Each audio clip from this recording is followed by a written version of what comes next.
miro este gráfico del New York Times, donde después de los problemas del COVID que han generado una matanza muy fuerte de gente, viene aparentemente un problema más grande que es la crisis económica. Tratemos de entender un poco qué pasó antes y qué está pasando ahora con la crisis del COVID. Primero, hay 4 características macroeconómicas de la economía mundial pre-COVID. Antes de que empezara la crisis del COVID, nosotros ya atravesábamos por un periodo de bajo crecimiento económico. A nivel mundial se notaba un endeudamiento corporativo muy alto y que los gobiernos tenían deudas respecto al PBI muy grandes.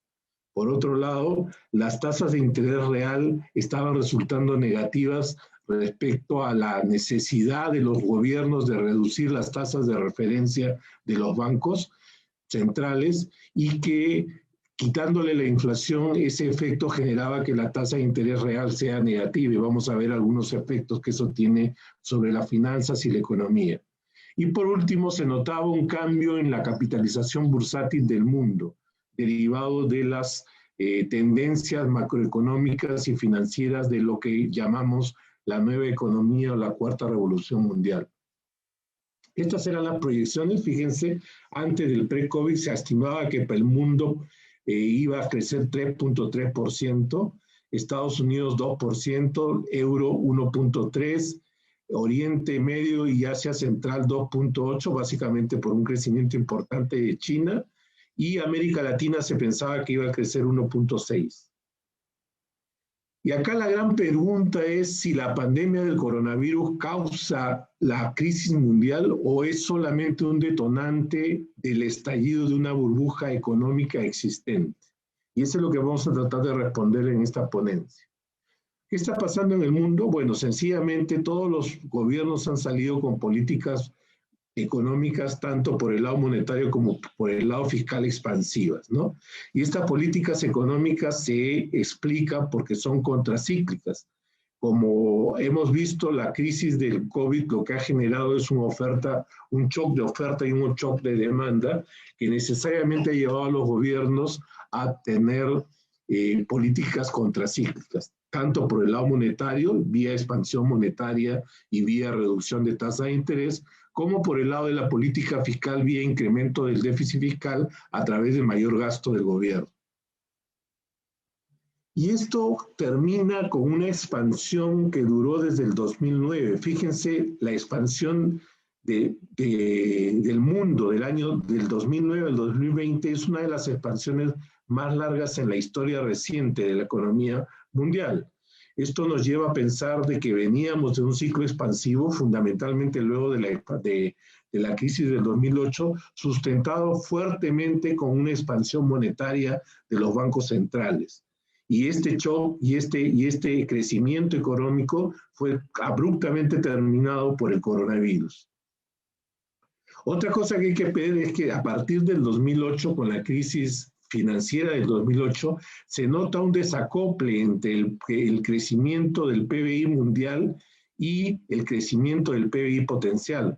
Fíjense la gráfica, ese desacople se produce abruptamente en el 2009 y ahora en el 2020 se produce otro desacople, otra caída, ¿no?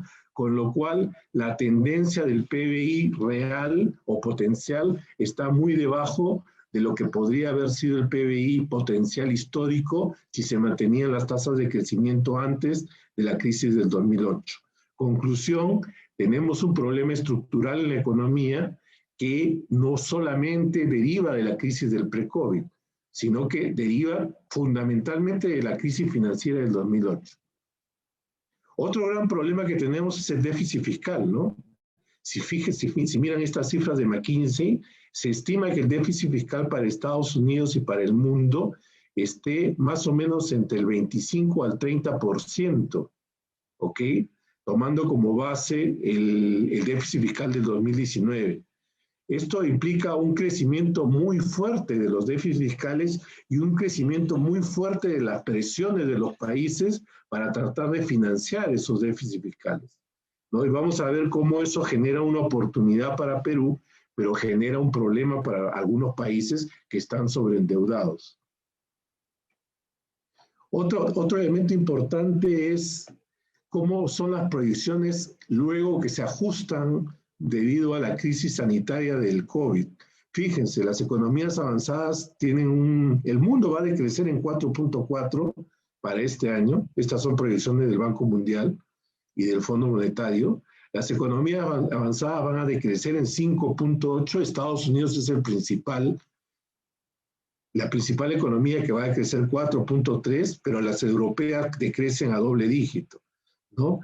China es una de las pocas economías que crece, fíjense, a 1.9, India decrece, Rusia decrece, y en América Latina, tanto Brasil como México, que son los países que concentran mayor crecimiento potencial del PBI, también decrecen, ¿no?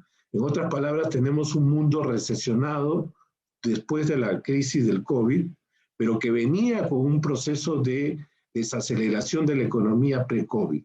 Lo que ha hecho la crisis del COVID es de alguna manera acelerar los efectos que se venían antes, ¿no? Y en LATAM la situación no cambia, ¿no? Para el 2020 hay proyecciones de decrecimiento en todas las economías de Latinoamérica. Adicionalmente a esto se juntan, como ustedes saben, los problemas políticos y sociales e institucionales de las economías latinoamericanas que hacen que sea bastante posible de que sustentar estos decrecimientos y transformarlos en crecimientos sea una tarea político, económica y social muy complicada en los próximos años. Un segundo elemento que quiero compartir con ustedes es el crecimiento de la deuda mundial, tanto de países como de empresas. Esto es pre-COVID. Antes de la crisis del COVID ya se notaba un crecimiento exponencial en las deudas corporativas, ¿no? Y muchos analistas proyectaban de que, por ejemplo, la deuda americana como porcentaje del PBI podría estar llegando hasta 160% en 2037. Vamos a ver que eso se ha acelerado con el creciente déficit fiscal americano y que con la crisis del COVID tenemos que estos años se han adelantado mucho, ¿no? Y la prueba más grande de esto es el déficit fiscal americano, que ha pasado de 1.1 trillones en el 2019 a 4.3 trillones en 2020-2021.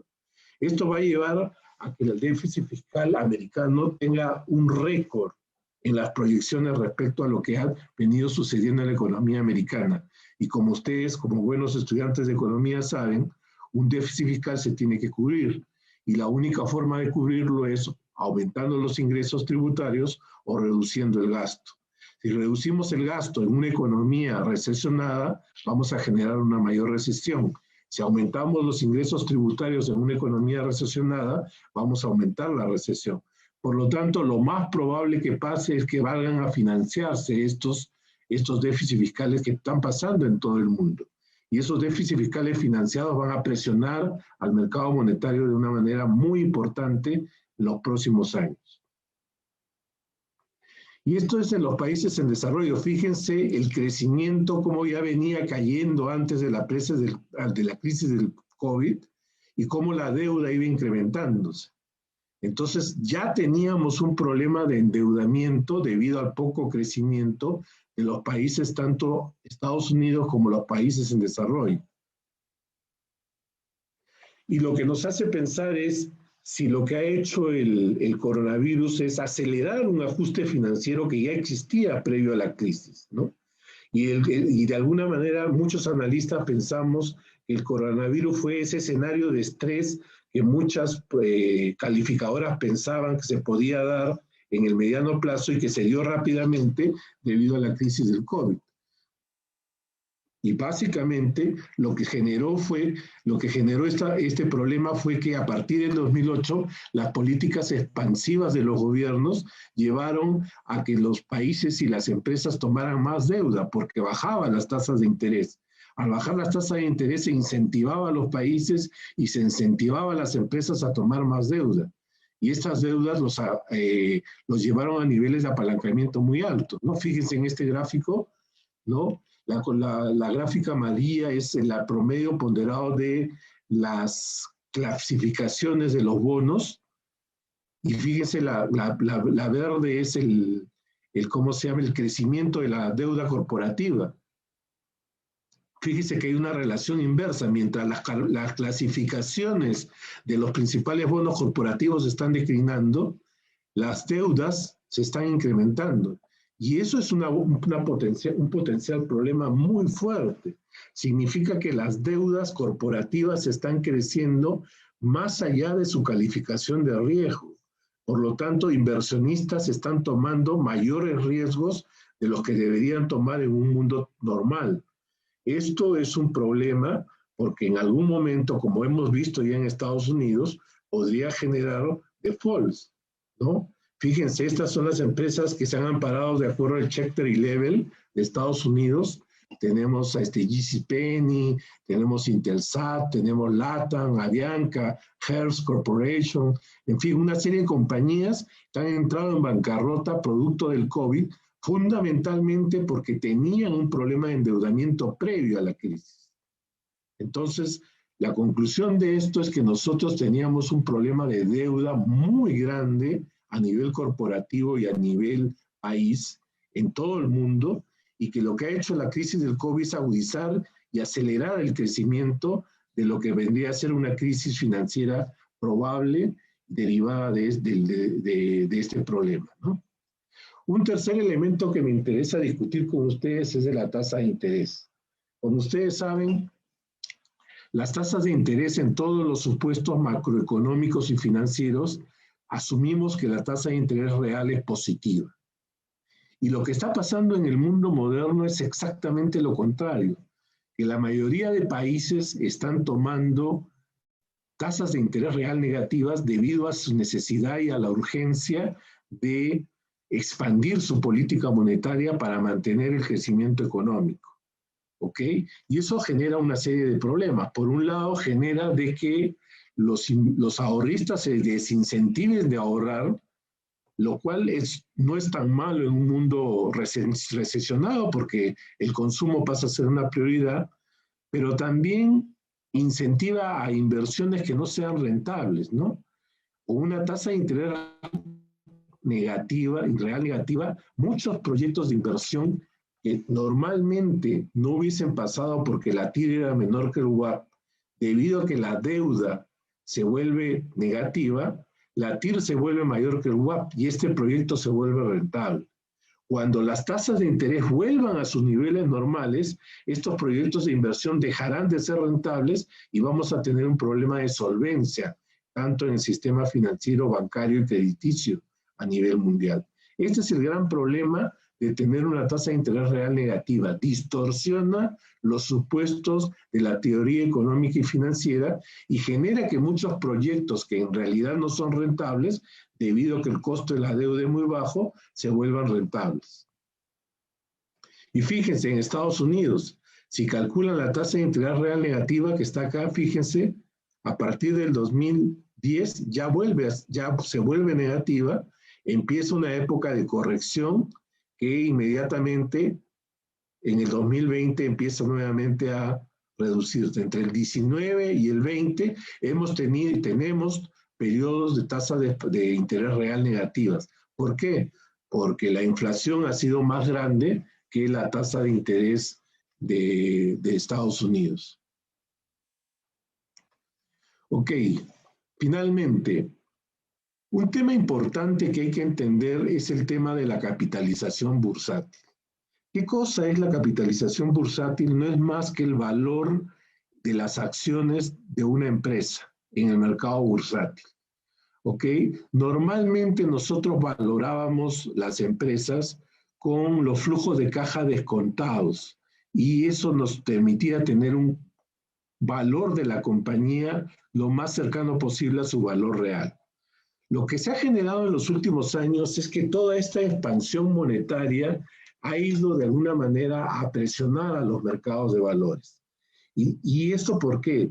Porque obviamente todo este dinero, una vez que termina su circuito económico, termina normalmente en los propietarios de los medios de producción que salen pues a rentabilizar sus excedentes. Y esos excedentes normalmente son rentabilizados en renta variable. ¿Okay? Lo que ha generado presiones muy fuertes en los mercados bursátiles. Pero adicionalmente a este problema, tenemos de que la nueva economía, llamada así por todas las empresas que están relacionadas con el mundo del Internet, han tenido crecimientos importantísimos en los últimos años en su capitalización bursátil y han sido las nuevas estrellas del mundo bursátil, ¿no? Eso a pesar de que hubieron 18 trillones de dólares que se perdieron en capitalización hasta el 11 de marzo del 2020. ¿Ok? Toda esta capitalización que se perdió, vamos a ver que se recuperó, ¿no? A tal punto que ya en agosto del 2020, y esto es un dato muy importante que hay que tener en cuenta, la capitalización de todas las empresas del mundo es igual al PBI del mundo. En otras palabras, tenemos que todas las empresas del mundo valen igual que lo que produce el mundo, ¿no? Y sabemos que eso es un indicador importante de que hay una sobrecapitalización en el mercado. ¿De acuerdo? Fíjense, el market cap de las 10 compañías más importantes, todas son tecnológicas. Apple, Microsoft, Amazon, Alphabet, Facebook, Alibaba, Tencent Holdings, que es un fondo de inversión, Tesla, que es la compañía que conocemos, y Taiwan Semiconductor, que está relacionado con el mundo tecnológico. En otras palabras, las 10 más importantes compañías del mundo son compañías tecnológicas, ¿ok? Y si comparamos esto con las empresas de otros sectores, van a ver que las compañías tecnológicas tienen un grado de capitalización superior a lo que vendrían a ser las compañías normales, ¿no? Fíjese un caso como Walmart, por ejemplo. Walmart es la compañía que tiene la mayor cantidad de ingresos en el mundo, 548 billones en ingresos. Sin embargo, su capitalización bursátil solamente es de 430. Sin embargo, Apple, por ejemplo, tiene ingresos solamente de 274 billones, mientras que su capitalización bursátil es de 1.98 trillones de dólares. Entonces, se está perdiendo la correlación en el mercado financiero que tiene que existir entre una compañía que genere ingresos y su capitalización bursátil. ¿Por qué? Porque la nueva economía de alguna manera ha introducido variables que no necesariamente son financieras, como son la proyección del mundo del Internet. Como ustedes saben, la penetración del mundo del Internet por ahora solamente está al 50%. Sin embargo, cuando el otro 50% empiece a operar, se imaginan la cantidad de ingresos que va a tener estas compañías tecnológicas, ¿no? Entonces, los mercados financieros lo que hacen de alguna manera es proyectar esos crecimientos y lo hacen pensando de que estas compañías van a ser el futuro de la economía mundial. ¿Okay? Obviamente el coronavirus fue un acelerador, fíjense cómo ha cambiado, ¿no? En el 2010, o sea, hace 10 años, las compañías más capitalizadas eran Exxon, PetroChina, Apple ya está en un tercer lugar, el banco chino ICBC y Microsoft. En el 2020, fíjense, las compañías más capitalizadas son Apple, Microsoft, Amazon, Alphabet y Facebook. En otras palabras, las 5 compañías más importantes tienen ahora un componente netamente de la nueva economía. Bien, estas 4 tendencias son bien importantes de entender para ver cuáles van a ser los efectos sobre la economía mundial. Hemos dicho que la economía mundial venía con una desaceleración de su crecimiento, que lo que ha hecho el COVID es transformarlo en recesión, ¿ok? Decimos de que las compañías y las empresas tenían altos niveles de deuda, lo cual de alguna manera se ha incrementado a partir de la crisis del COVID, porque definitivamente las compañías han tenido que endeudarse durante estos shocks de oferta y demanda que han habido por la crisis del COVID, y los gobiernos también, ¿no? Fíjense el caso del Perú, que acaba de salir con un bono a 101 años, que lo vamos a ver dentro de un minuto. Por otro lado, tenemos tasas de interés real negativas que vienen desde la época de la crisis financiera del 2008. Primero con tasas muy bajas y luego con tasas por debajo de la inflación, lo que podría estar generando que muchos proyectos de inversión que no son rentables en un mundo moderno se vuelvan rentables después, ¿no? Y por último, tenemos el tema de la economía digital. La economía digital ha introducido de que no sean los ingresos de las empresas el principal driver para poder valorarlas, sino que sea su capitalización bursátil.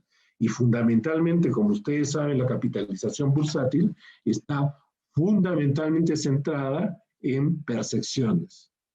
¿Ok? Voy a terminar esta exposición con qué impacto va a tener esto en las empresas peruanas, que me imagino lo han revisado o lo están revisando con algunos otros expositores. Primero, a ver.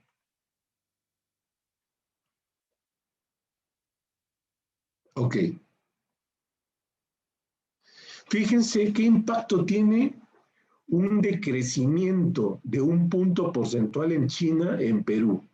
Por cada punto porcentual que cae China, Perú decrece 0,38. Es el más alta dependencia en el mundo porcentualmente de los shocks negativos de China. Y a su vez, cuando crece 1 punto China, Perú crece 0,38. Es el crecimiento más importante en el mundo, seguido de Brasil y de Chile. Esto es importante porque hay que entender la dependencia que tiene la economía peruana debido fundamentalmente a las exportaciones de minerales de la economía china, ¿no? Y acá se introduce una gran pregunta que es, para ustedes que son jóvenes economistas, ¿es sostenible en el mediano plazo un modelo económico basado solamente en exportación de minerales? Tenemos que tener algún tipo de modelo alternativo que permita de alguna forma un crecimiento adicional, no sustentado solamente en recursos materiales. Y esto es una pregunta relevante porque la dependencia de China nos hace sumamente dependientes de un mundo que no necesariamente está correlacionado con el nuestro, ¿no? Y fíjense la dependencia contra Estados Unidos. Por cada punto porcentual que decrece Estados Unidos, solamente Perú decrece 0,18. Otros países como Argentina, Canadá, Alemania y México son altamente dependientes de la economía americana. Nosotros no. Por lo tanto, nuestra preocupación macroeconómica debería estar muy centrada en el corto plazo en el crecimiento de China y en las variables que explican un poco el comportamiento del mundo de China, ¿no? Y lo que estamos viendo en el corto plazo es que tenemos un mundo muy bueno porque tanto el cobre como el tipo de cambio está a la baja, excepto las turbulencias políticas de las últimas semanas, el tipo de cambio viene a la baja y el cobre viene a la suba, ¿no? Con lo cual, esto nos va a generar de alguna manera un boom económico que podría estar distorsionando la explicación de que las políticas macroeconómicas expansivas son las que están generando el crecimiento económico en el Perú, ¿no? Fíjense también el rendimiento de los bonos soberanos, lo acabamos de ver, ¿no? La emisión de Perú a 101 años ha sido excelente, ¿no? Y la tasa de cupón ha sido realmente baja, ¿no? Y termino con una pregunta.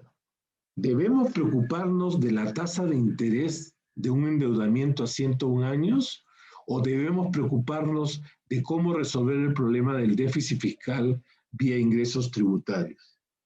Yo creo que estamos un poco distorsionados en el mundo macroeconómico público porque festejamos un endeudamiento a muy largo plazo con una tasa baja. Y en realidad las deudas son buenas hasta cierto punto.